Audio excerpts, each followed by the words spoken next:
And now let's address real quick the heir of Bishop Strickland, who's now being promoted as a great defender of the faith. I've been watching his videos to see what he's teaching. I got to say, he does have a pastor's heart. You can really see that. And you can also see how he's naturally humble, yet he's becoming prideful. Do you know why he's becoming prideful? Because when you embrace an error, the devil's the father of lies and errors. When you embrace an error, that essentially gives the devil access to you. Okay. Sure. And so the devil is prideful. So you'll become prideful over that error.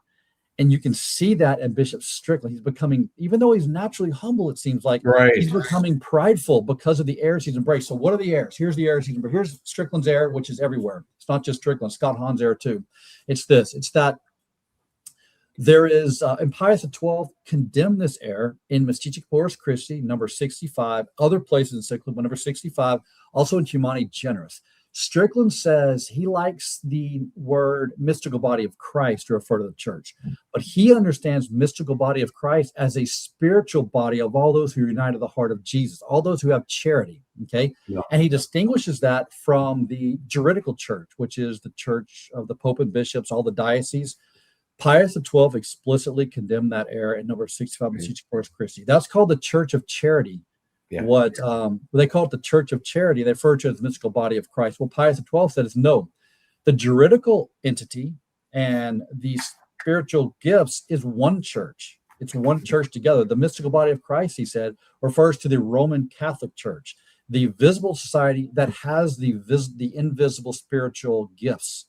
So there's not two churches. And the mystical body of Christ is not referred to as a spiritual entity. It refers to the visible Roman Catholic Church.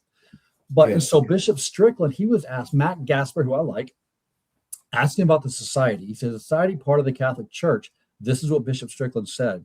He said, yes, they're part of the Catholic Church. Why? He said, because they're united to the heart of Jesus. Charity. And then he also has redefined indefectibility. He said we should redefine. That's Protestant. In an interview with Taylor Marshall a couple of years ago, Bishop Strickland said we should redefine indefectibility. He redefined it as there'll always be Catholics united to the heart of Jesus. See, it's the Church of Charity. That's what he calls the mystical body of Christ. That's his error. The Roman mystical body of Christ is the Roman Catholic Church, the juridical entity with spiritual, supernatural gifts. There's no doubt. The juridical society is what is divine. This is what people have to talk about, okay? There's not a distinction between the mystical body and what Scott Hahn and the remnant call the institutional church. Right. There's no distinction there. They're one of the same. It is the juridical society that has been divinely established by Jesus Christ that has supernatural qualities to it, but the society as a whole is divine. This is not a mere human organization.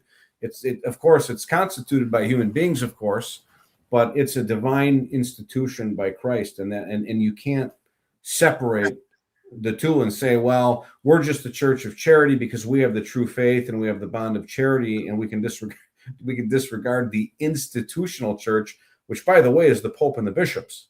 That's what the church. The church is a supernaturally elevated human society. It's a perfect society, right? With a structure. It's supernaturally elevated human society. So you can't say the supernatural part's one church and then the visible society is another church. They're one and the same. But that's what Strickland's doing. Yeah, he's dividing, making an opposition between the two, and referring to the mystical body as the true church. Christ is the head of the mystical body. You see, the Pope's the head of that human institution. No, you know, and I wonder what His Excellency would say about Sedevacantists then.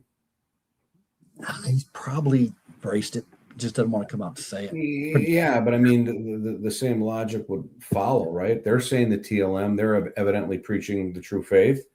So are they part of the Church of Charity? Are they part of the true Church of Christ? If they're united to the heart of Jesus, he would have to say yes. You'd have to say yes. That's right. Which is a blatant error. It's actually heretical. That's Lutheranism. Lutheran ecclesiology. That's what it is. It's horrible. Yeah, it's horrible. And the other thing is, this is what the Protestants all claim. The promises of Christ relate to what? The people, the visible people, that the church will have people, as opposed to the juridical society that will always have the marks of one holy Catholic and apostolic. That's what's indefectible. The juridical society. not just the people who are members of it. See, so they're divorcing the legal structure from the people. Yeah. The promises of Christ about the church apply to the visible hierarchical society. They don't apply to some spiritual entity that no one can know for sure where it is. It's the visible church. That's what's indefectible. That's what has the 4 marks. The 4 marks are properties of the visible society.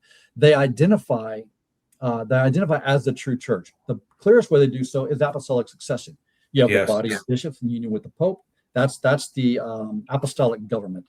The church is apostolic in government, and only one church has a body of bishops, ordinary jurisdiction united to the Pope, and that's the Catholic Church. And so that same church with the 4 marks is also indefectible. So the visible society, you can't say, well, the Roman Catholic Church, that was the true church time Pius XII, but it defected. No, if it was the true church time Pius XII, it's a true church now because the true church can't defect. If it's not the true church now, it wasn't the true church then because the true church can't defect. See, that's the key. That's the key. If it's not the true church now. So with it, what the Sedevacantists will say, they will say, if you ready for this, John? You probably heard it.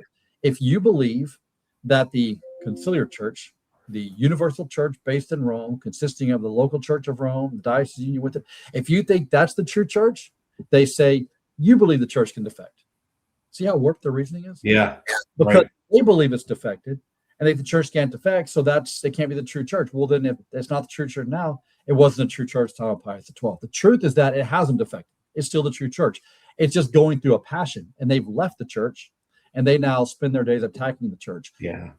Why does 1 John refer to schismatics, those who went out from us, as antichrist? You can see why. Because those who separate from the church spend their days attacking the church. They spend their days attacking the mystical body of Christ. They're antichrist, you see? Yeah, and they attack the Pope, who is the vicar of Christ, and that's why they're antichrists. Yeah, and in 2 Thessalonians talks about the great revolt or great apostasy. There's a play on words in the Greek. The word revolt, there will come a great revolt that will result in the coming Antichrist. Well, the word revolt and antichrist is a play in the Greek. So what it's saying is there will come like many antichrists that will results in the one main antichrist. That's what the fathers say. They point to the play on words in Greek. So the antichrist, the revolt, are the antichrist. It's those who are revolting against the church, which are those who went out from us, which is what we see today. They went out, now they're attacking the church. All the so-called Christians attacking the church, they're paving the way to Antichrist. They are the revolt. They are the decessio.